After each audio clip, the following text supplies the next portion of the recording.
Hey folks, it's Jesse from iHeart Board Games. I'm here with Eleni from CGE, and we're going to talk about SETI, Search for the Extraterrestrial Intelligence. So I'll throw it over to you. Let's talk about Yeah. SETI. Hi, Jesse. Hi, Hi. everybody. So, yeah, I have SETI here. It was like our big release this year. Mm-hmm. And it's a resource management space exploration Euro game where you play as space agencies trying to find traces of alien life in the universe. You have this player board as like each player has a player board, and all the main actions are listed here.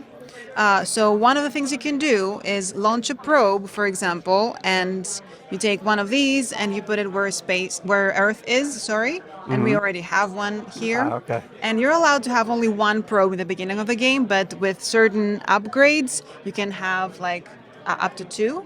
And the goal with sending your probes in the solar system is to eventually have them land on planets and moons, because this is where you get the big rewards. And basically, by landing on planets and moons, which is a different action, you are getting closer to getting the pink alien life trace, Mm-hmm. which is one of the three traces you need to finally discover new alien life. We have two of them in the game, but there is five of them in the box, so you don't know which ones are going to be in Oh, each over, game. yeah. So every game is different depending on the alien life forms. Mm-hmm. So you also have the telescope action, which is like you look where Earth is, and in that sector, you are sending signals and receiving data. So you would get the data, you put it on your supercomputer, and you replace it with your own token. Mm-hmm. And this works like with majority. So when this sector fills up, the majority, whoever has a majority, gets the pink trace, and then you would place it over to these boards. Mm-hmm. And also, if you have like presents, you get extra stuff like publicity, for example. You Yeah. can use this in various ways. And of course, the upgrades make your engine moving in an upgraded way. Yeah. So you want to get those, and the way to get those is to get publicity.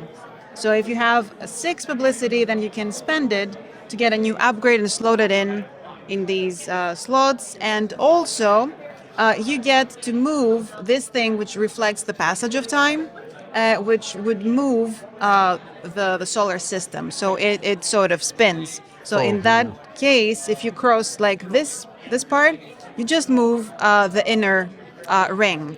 yeah, If the it goes up to graphics. here, you can move two rings, and the other one moves everything together And just push it along like and that. pushes it along. Yeah. Okay. So everything here is like relative. It changes over time. So Mm-hmm. you have to find an optimal launch window for your probes. So if you are there and you want to go to Mars, maybe it's not the right time to try because it's far away. So you have to wait for things to shift.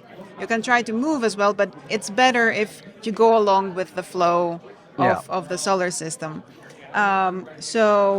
When you do get data, you put them in your supercomputer and you power it up, and you find the third trace, you or someone else from the game, and then you can slot them here and uncover a new alien life form. Ah, okay. And this That's this real. is yeah, that's real. Yeah.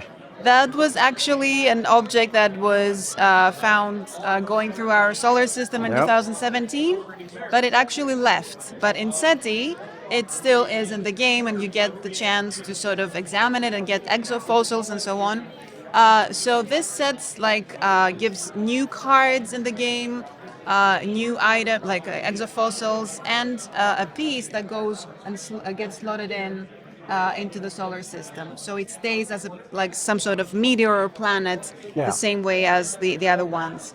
And each alien life form functions very differently. For example, this one, as you can see, has like some very big rewards over here, 25 points. So Mm-hmm. essentially, it becomes a race of who can get faster 4 exofossils to discard them and place an alien life trace there. So it adds that element.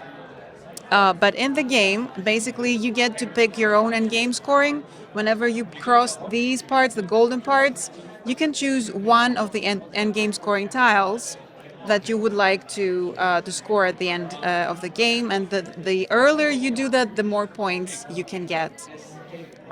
So in the game, during the game, you're gonna figure out, where you want to focus on. And in the game, there's Yeah. many different things you could be focusing on. There's Yeah. no like dominant strategy or anything. And you also have these multi-use cards. You can use them for their effect. There is some mission that sends you to specific planets to do certain things. You can discard them for their top left part, which is like getting things like publicity or moving along the solar system, or you can use them for income. You can tuck them in your income card, and this is how you get more credits, for example, in the next round. Okay. And this is pretty much how it works. You play for 5 rounds, and at the end of the 5th round, you calculate your score. I love the spinning. I love the Yeah.